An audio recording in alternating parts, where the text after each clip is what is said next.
ত্রয়োদশ জাতীয় সংসদ নির্বাচন সন্নিকটে প্রতীক বরাদ্দের পর বিগত ১৪ দিন ধরে সারা দেশ জুড়ে চলছে নির্বাচনী প্রচারণার ঢেউ। আজকে আমরা আছি নেত্রকোনা ১ আসনের কলমাকান্দার চান্দোয়াইল সরকারি প্রাথমিক বিদ্যালয়।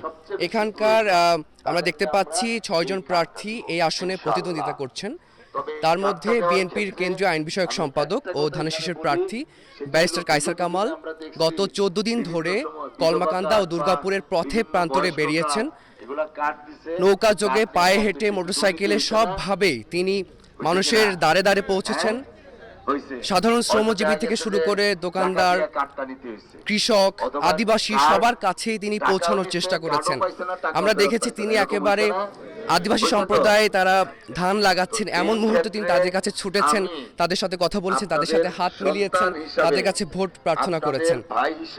একই সঙ্গে এই অঞ্চলে যে যোগাযোগ ব্যবস্থার সমস্যা, সুপেয় পানির সমস্যা, শিক্ষা ব্যবস্থার যে পিছিয়ে পড়ার সমস্যা, সবটাকেই তিনি আমলে নিয়েছেন।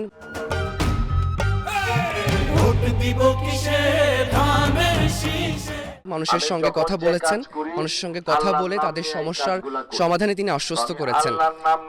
একই সঙ্গে এখন আমরা রয়েছি চান্দোয়াইল সরকারি প্রাথমিক বিদ্যালয়ে। এখানে তিনি কথা বলছেন ফ্যামিলি কার্ড, কৃষক কার্ড নিয়ে তিনি কথা বলেছেন, যেই ফ্যামিলি কার্ড পর্যায়ক্রমে দেশের ৪.৫ কোটি মানুষকে প্রদান করা হবে। এই মুহূর্তে আমরা শুনতে পাচ্ছি তিনি বলছেন যে কার্ড নিয়ে কোনো দুর্নীতি করলে তিনি সেটা বরদাস্ত করবেন না। একই সঙ্গে কলমাকান্দা ও দুর্গাপুর অর্থাৎ নেত্রকোনা ১ আসন পাহাড় ও হাওর বেষ্টিত অঞ্চল হওয়ায় এখানে মাদকের বিস্তার অনেক বেশি হয়। তিনি মাদকের বিরুদ্ধে জিরো টলারেন্স জারি করেছেন। কৃষক কার্ড নিয়ে কেউ কোনো অবস্থাতে দুর্নীতি করতে আমি দিব না। যদি কেউ দুর্নীতি করে তাদেরকে আমি আইনের আওতায় আনবো, কিন্তু দুর্নীতি করতে আমি দিব না ইনশাআল্লাহ।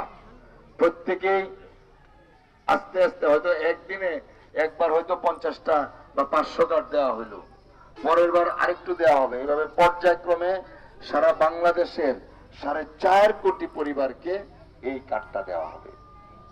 আর পাশাপাশি আপনাদের এই অঞ্চলটা আমরা শুনতে পাচ্ছি ব্যারিস্টার কায়সার কামাল কথা বলছেন। তিনি প্রার্থী হিসেবে তিনি ভোটারদের কাছে দাবি করেছেন যাতে আবেগের বশবর্তী না হয়ে যুক্তিকে প্রাধান্য দিয়ে যেন তারা তাদের যোগ্য প্রার্থী নির্বাচন করেন। নির্বাচনী মাঠে তিনি যাতে সহনশীল অবস্থান সব প্রার্থীরা বজায় রাখেন, তিনি সেই আহ্বানটি জানিয়েছেন। একই সঙ্গে নির্বাচনে জয়ী হলে সকল প্রতিদ্বন্দ্বী প্রার্থীকে সঙ্গে নিয়ে তিনি কাজ করবেন বলে তিনি প্রত্যাশা ব্যক্ত করেছেন ভোটারদের কাছে। একই সাথে তিনি আরো বলেছেন ভোট জনগণের অধিকার, সেই পবিত্র আমানতকে রক্ষা করার দায়িত্ব প্রার্থীদের।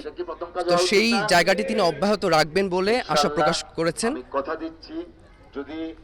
তো আমরা এতক্ষণ শুনছিলাম ব্যারিস্টার কায়সার কামাল কথা বলছেন চান্দোয়াইল সরকারি প্রাথমিক বিদ্যালয়ে। নেত্রকোনা ১ আসন থেকে এই ছিল আমার কাছে সর্বশেষ।